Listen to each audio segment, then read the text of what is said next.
Look, are you sure you can't squeeze in a minute of your time to help us out? You can't.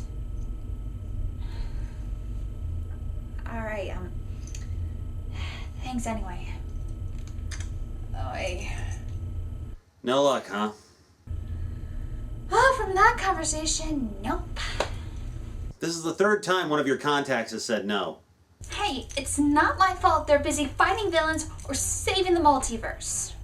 I know, and I'm not blaming you, but we've got 2 keys and we still don't know how to use them. Mind if I give it a try getting these off us? I don't know. You saw what happened to Writer's Block. Are you sure? I'll be fine, I think. Now hold still for this to work. All right, but be careful. Alrighty. Okay. 1, 2, 3! Ah! God! Oh, yeah! Oh! God!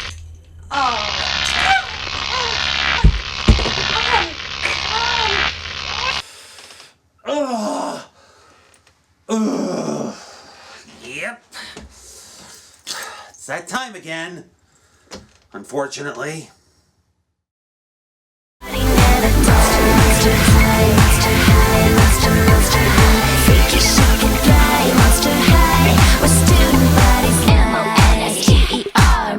Monsters, so bizarre. M-O-N-S-T-E-R. Monsters, yes we are. M-O-N-S-T-E-R.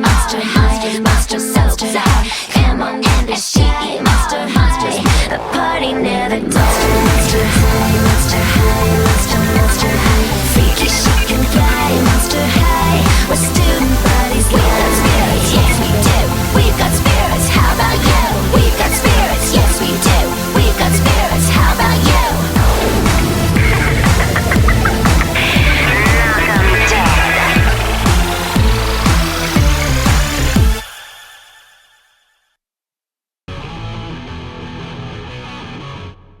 So, what's next?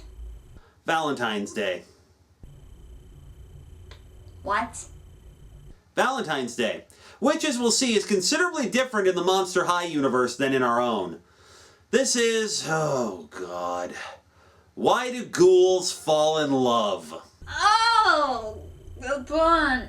Oh, the puns will never end. The puns will never end. Why Do Ghouls Fall in Love was released on DVD on December 21st, 2011, and was premiered on Nickelodeon on February 12, 2012. 2 days before Valentine's Day, in fact. This special marks a major change in production. Christmas 2010 was very, very good to this franchise for Mattel, and as a result, from this point forward, the animation is different, as evidenced by the opening, "Hey, look how much money we have now" sequence indicates.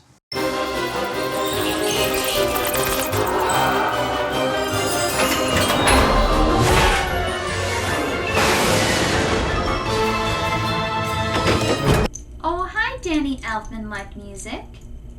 Actually, I feel like they might rip this off from the Beetlejuice album. Actually, this opening looks very familiar for some reason. After this moment of showing off, we find ourselves at that mainstay of Monster High, a party. Oh dear God. Crappy CGI animation! Everyone take cover!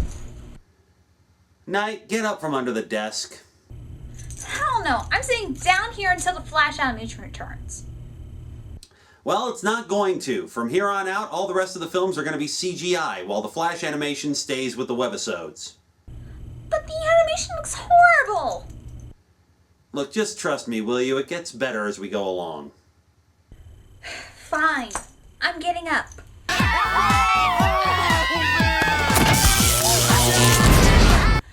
And I'm going back down here again where it's safe. Jesus, okay. Okay, I'm getting up. You happy now? Which is why I got you this, and those, and these, and I painted that. I just got 16 cavities all at once. Better. Draculaura, in honor of your most special birthday, your father would like to give you a new car! As it turns out, this entire sequence is Draculaura describing her ideal 1600th birthday party, with the appropriate reactions from her friends. So, that would be my dream party. Guess I need a reality check, right? Yeah, no, that is the most over-the-top birthday party I have ever heard. Scratch that. This was actually a little bit more tame than the stupid MTV Sweet 16 show.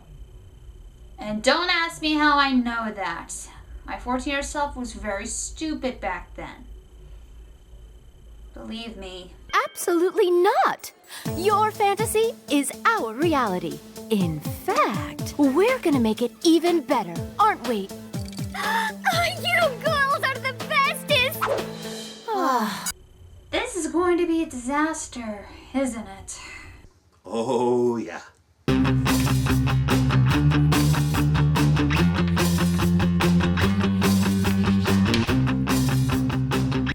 Five writers? This movie had 5 writers on it. We're in trouble. It was Draculaura's Sweet 1600 and Valentine's Day. Shut up, Frankie. Having promised everything she wanted and more to Draculaura, Cleo and Claudine racked their brains trying to figure out how to deliver. And, of course, Toralei shows up.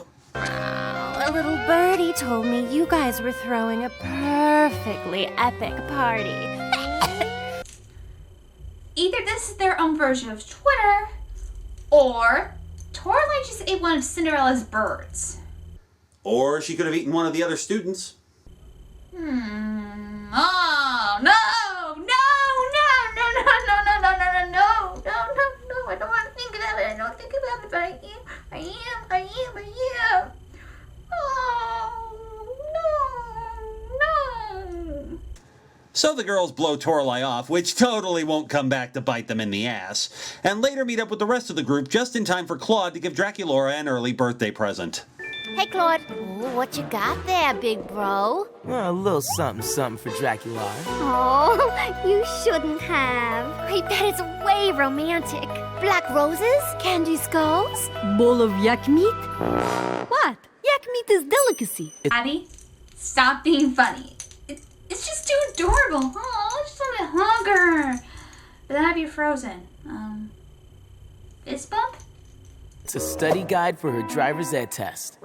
You can only take that test twice, or you have to wait another 6 months to get your license. Wait, I know I'm bringing common sense into this, but shouldn't she already have her driver's license since she's over 1,600 years old? I mean, she's past the age of 18, 14 in some states to get her permits and her license. By that logic, she should have graduated from high school by now. I mean, do teenage equivalent vampires just have some sort of fetish for public education? Nah, I got her something that'll make her howl at the moon. You don't like it? No way. We had to tell Claude that the necklace was nice, but he was gonna have to think of something that would knock her bolts off. The pressure was way intense. Yeah, we'll come back to this in a minute. First, though, we need to introduce the obligatory new character. In this case, the host of Monster High's Answer to Love Line, C.A. Cupid. There's a monster we like, somebody we just know we'd be perfect for. If they would just notice us. Let me ask you, caller. Are you invisible? Yeah, that's what I'm like saying. It's like he can't even see me. No, sweetie. Are you actually invisible? Oh, doy. Hang on. Hey. Hey. Oh my god. Like, thanks, Cupid. Meanwhile, Golia seems to be having romance problems of her own. What's caught in her net? She can't decide between slow-mo and Dawn of the Dead. She's a monster of science, not romance. Too bad science can't decide for her. As Ghoulia goes off to science, Claude calls Cupid, who advises him to get Draculaura something personal, as opposed to just going out and buying a gift. This does not have the intended effect when he presents his gift to her. Claude. And now you can get up to your locker, no prob. See? I wanted to prove that I've been... That's what you think of me? You think I'm short?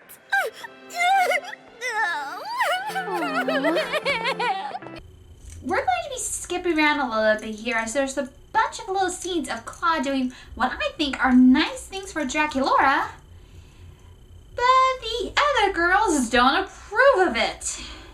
Especially a Deus Ex Machina box that he wants to give to her that they think is junk. This is the reason why I love guys who are sweet and think of what's best to help someone out, especially when it's their loved ones. I actually like the staircase Claude built because he made it by the heart, but instead was shut down by girls who want the whole freaking world on a silver platter. Are you okay? I'll be fine. I just hate spoiled brats.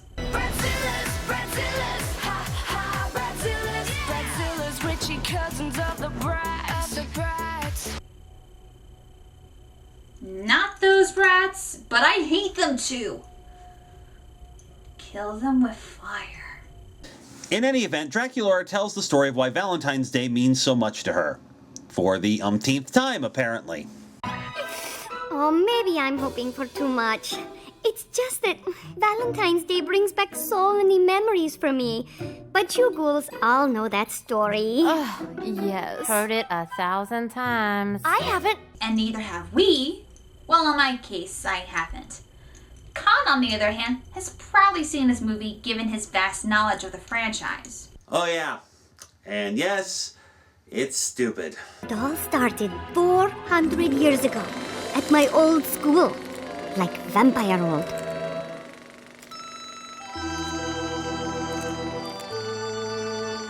His name was Valentine. You know what? This entire sequence is too long and too boring to put here, so here's the cliff notes. Valentine was a vampire who took an interest in Draculaura to the point that he created an entire holiday just for her, and then named it after himself. More on that in a minute. However... But that night, my family had to flee due to a misunderstanding with the locals. You only knew him for a week. It was supposed to be forever. He seems pretty self-obsessed to me. Don't you think it's weird that he made a holiday for you, but named it after himself? Well, he wasn't handsome to me. He just looked like a typical cookie board cutout of a vampire we've already seen on this show. And Draculaura? A relationship needs to mean something when it goes over a year or two and lasts longer to mean something. Not a week. Unfortunately, it just so happens that Toralei was in one of the stalls during the whole story, and, well, being Toralei and the standard, well, bitchy girl in the whole high school setting, she takes the opportunity to start ruining Draculaura's birthday. And now, time for science! Let's write up a list of pros and cons for both blokes on your computer. You're writing a program to decide your perfect match? Science doesn't have all the answers, you know. Sorry. Basically, she's making her own dating site. I shudder to think of the name of the program given everything needs to have a monster pun in this show. Yeah, let's not go there. Instead, let's go to the incredible douche of the special. There's nothing more beautiful than a full heart. Valentine, how may I romance you? Who are you talking to on the phone? Mom, I got it! Jeez! Valentine? Dracula. Smooth, man. Real Copacetic, smooth. Valentino. Ice cold, Daddy-o. Khan? Yes? Why are the clouds talking? Oh, that's easy to explain. We're obviously high. That doesn't make any sense. Should I be worried that there's a purple fire-breathing lizard underneath my bed? Is he wearing sunglasses? No. You're fine. I'm not getting fine from this. Oh, screw it. Come here, you little bastard. So basically, Draculaura is the one that got away for Valentine, but there's more to it than that, because apparently Val's the kind of dick who gets off on making girls fall in love with him and then breaking their hearts. Well, it's not just that. The film film doesn't come out and really say it, but it's implied that Val gets his power every time he breaks a heart. But the way the movie's written, you never really figure that out until the end of the movie, and by then, you've stopped caring. Additionally, this is another one of those concepts that gets very disturbing if you think about it. What do you mean? Well, you could argue that the concept of harvesting hearts essentially makes Val a metaphor for those assholes who use sex as a way of keeping score. You know, romance a girl, get her to fall madly in love with you, and then dump her like a hot rock after you get what you want. Oh dear God! Now, I honestly don't think that's what the writers intended, but the way they've constructed this story, well, it's not that hard to draw the comparison. Meanwhile, Claudine and Cleo decide to find somewhere in the catacombs to hold Draculaura's party. They find a locked chamber with a nearby key that gives them access to it. Whoa. What's that smell? Totally. Who died in here? Get out of the way! Oh my ghoul! Well, that was a close shave. Operetta! Thanks. Y'all nearly fell into the cauldron of eternal body odor. One dip in there, and woo-wee! You'll stink like a polecat for 1,000 years. Foreshadowing! Oh, and also... What is it? The bog of eternal stench! No! Come on, Khan, it's Labyrinth! Look, I have a hard enough time getting these videos up on YouTube and dealing with content ID as it is. I don't care how appropriate the joke, I'm not putting any more cutaway gags in here than I have to. No fun anymore. No, I've seen it. No. Meanwhile, Ghoulie has finished her perfect match program and Laguna and Gil check out the results.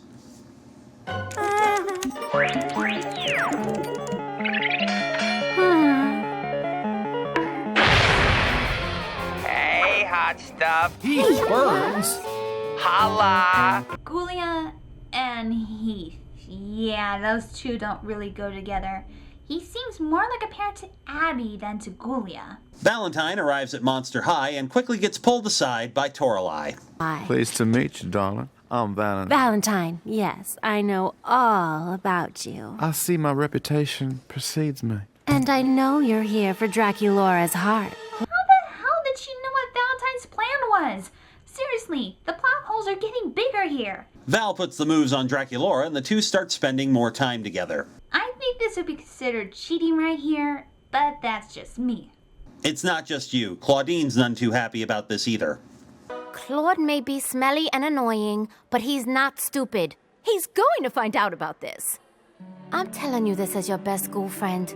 You can't have it both ways. You gotta make a choice. If I was in Draculaura's situation, I would rather stick with my current boyfriend than, well, get back to one of my exes that hurt me in the past. And yeah, we know that Valentine is the villain, but shouldn't the other characters be suspicious as to how he showed up to their school so close to their friend's birthday? I would pull the stupid teenager card again, but yeah, honestly, I gotta agree with you on this one. Oh, and speaking of stupid teenagers... Heath, Ghoulia's a very nice, sweet, shy ghoul. She's kind of a fish out of water when it comes to dating. We were hoping that you could be a little, Less Heathy? Yeah, this is why you're more the comic relief in the series than an actual guy for the girls to like. Draculaura had a problem. She was torn between the two boys. Shut up, Frankie. Amazingly, however, Draculaura actually makes the right choice and goes to break things off with Val once and for all. Except that would be too easy, and there's still 20 minutes left in the movie, so... I didn't want to have to resort to this, but I'm gonna have your heart, darling. One way or the next.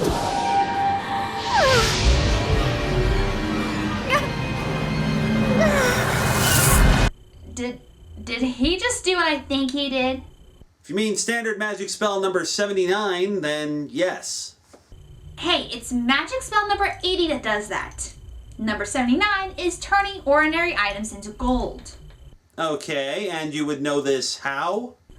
I'm a magical girl, remember? It's Magic 101. Of course it is. So, thanks to the mind control, Dracula becomes Val's main squeeze, and Claude, he doesn't take it well. Hey, over here! I'm open!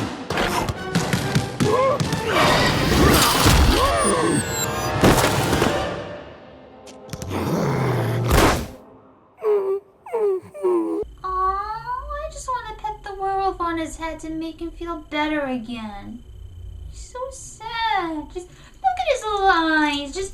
I want to pet the werewolf. Can I pet the werewolf? Draculaura's sudden change of heart finally gets her friends to start being suspicious of Valentine. Especially when this happens. You better not be acting all weird like this at your party. I can't make it. What? Valentine says he has something extra special planned for my birthday. It'll be heart-stopping. Late. Oh my goodness, she's been shattered! Now that he finally realized something's wrong, Cleo calls Spectra for a favor. Going to be the best birthday ever, and it's not even mine. I wish I could say the same, darling. Operation Steal Her Heart not going so hot. I love how our two villains are just talking their plan out loud without noticing Spectra spying on them. Seriously, her arm is showing to the point one of them can bump into her cell phone. I just need to make sure I get it soon. Why the rush? This is fun.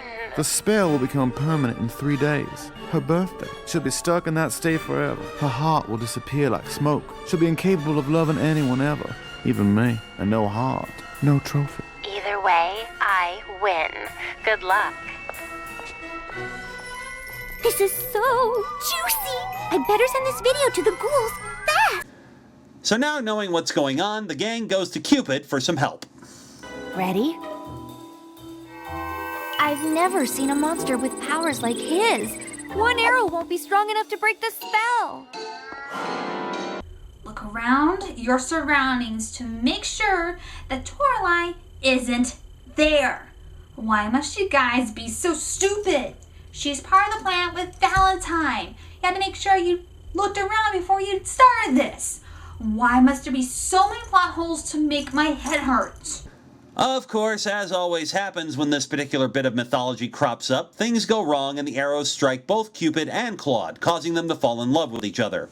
Ed Wolfie, snap out of it! Look, sis, we're happy. Can't you just be happy for us? Cupid, come on. Your arrows caused this. You know that, right? All I remember is looking into his puppy dog eyes and never wanting to look away. This is why I hate love spells. No one acts this sappy when they're in love, especially since they were shot by the arrows. The love feels fake and acts fake when they're together. In search of a way to undo the magic of Cupid's bow, Frankie and Abby break into Cupid's studio. They find the bow and arrows unattended, but are interrupted when, apparently, the show goes live. Despite Cupid not being there, nor there being any sort of production staff available to broadcast. The phones light up, and, well... I don't know how to talk to her. Be direct. Do not waste breath on flowery introductions. Say, hello, I like you. You like me? See? It's easy. Okay. I am natural. Wow, that was actually pretty good advice. You know, it is risky, especially if you don't handle rejection well. But if you can handle the idea of somebody telling you, no, I'm not interested, thank you, go for it. Val continues to romance Draculaura and rips off old 80s movies in the process. Can I punch him in the face now? Please?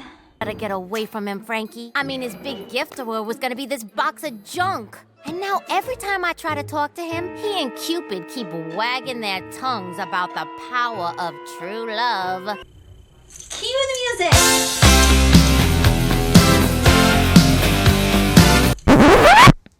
I said no!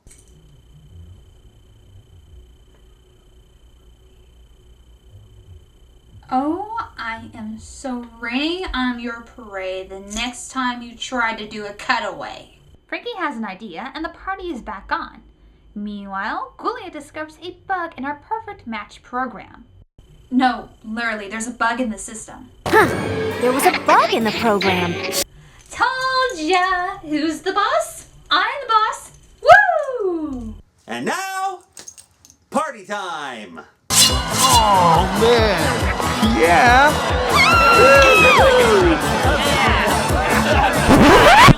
No! I beg your pardon? This party isn't at random. The entire story has been leading up to this moment and has been talked about constantly. You can't use the counter gag here. This is because I shut down the Labyrinth and Back to the Future references, isn't it? You're damn right, Khan. Magic is in the bow. If we smash the bow, Claude and Cupid will be released. That is horrific news.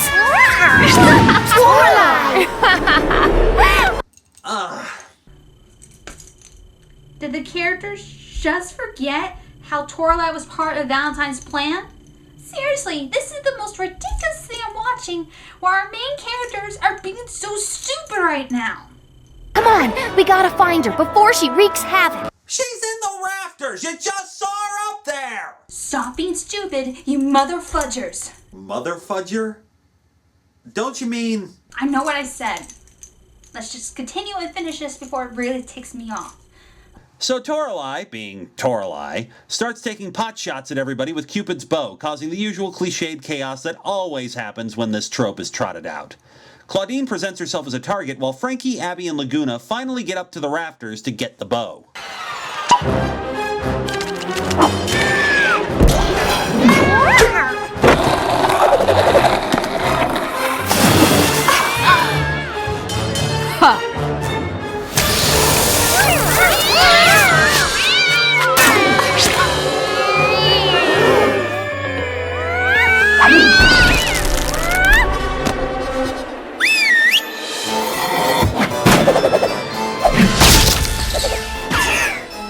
Damn, Frankie's hand got skills. With the bow destroyed, everybody comes to their senses and Claude gives the box ex machina of love to Draculaura. Of course, Val just can't resist taunting him. Get along, little doggy. She made a choice, you dig? I don't even know why you tried. A mangy mutt like you could never make a ghoul like Draculaura happy. That's it! It's...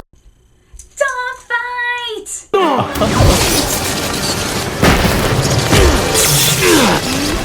Okay, maybe not. Of course, since this movie is more or less just going down the Valentine's Day story checklist, seeing the box ex machina of love rekindles Draculaura's true feelings for Claude and breaks Val's hold over her. I'm Valentine, dig? I can get any ghoul I want. You know what, Valentine? It's time everyone knew how much your love stinks.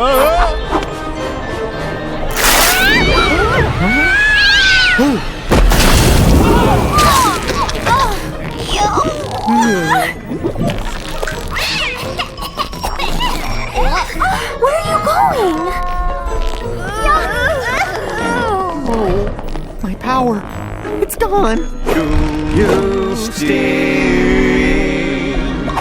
So Valentine falls into the foreshadowed cauldron and just loses his powers like that.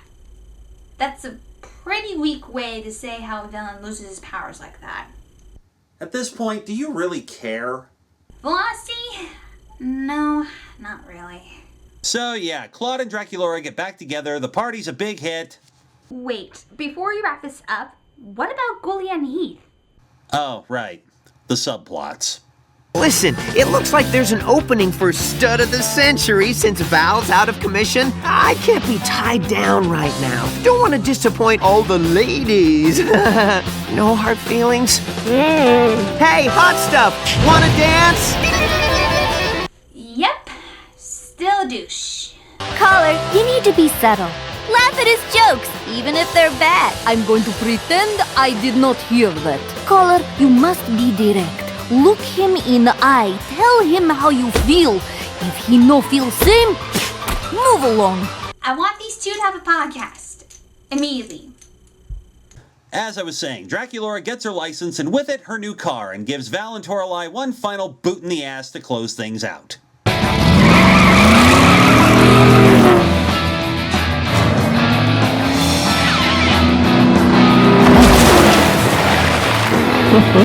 That doesn't even rate the sad trombone sound effect there. That doesn't even rate a sad kazoo. Anyway, folks, that was Why Do Ghouls Fall in Love? Not quite, because there's actually a bizarre little coda to all this. At San Diego Comic-Con 2015, Mattel's SDCC exclusive was a 2-pack of Monster High dolls which featured Val and the villain from a later film in the series.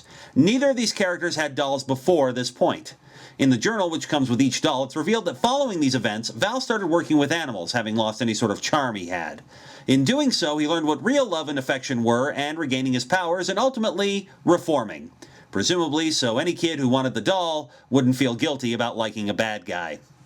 That's pretty bizarre. But let's shift focus back to the movie. What'd you think?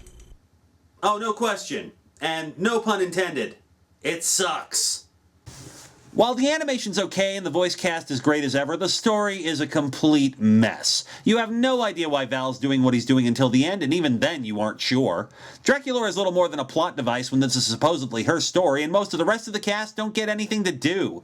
About the only thing you can say for it is that it's short with a 45-minute runtime, but even then, without all the subplots, it probably would have been a lot shorter. As for me with this film, I hated it. The writing is all over the place with too many plot holes. The characters all act stupid. All of Frankie's narration just tells us of stuff we already know. Valentine's plan is so confusing that it took me until the climax to even realize what his actual plan was. I wish I was kidding. Even when I watched it first viewing, it made no sense until the plan was foiled. The CGI animation, while hard for me to get used to, shows a bit more detail in the characters and the sets. But I'll save my full opinion on the animation as we go along. I can see why this film had 5 writers in the first place.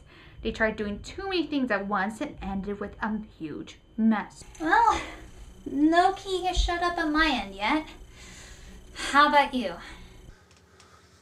Nothing this time. I mean, maybe... The hell? Sis? You okay?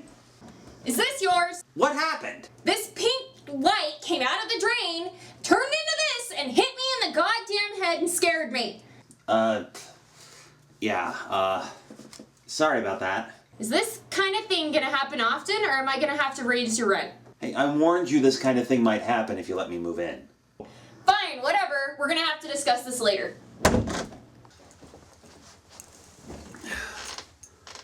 Draculaura this time. Is your sister going to be okay? She'll be fine. So this makes 3. Well, anyway, I'm going to try and do some research on how we're supposed to use those keys. Though in reality, it would be a lot easier if I had one. Somehow, I think you're gonna get your wish very, very soon.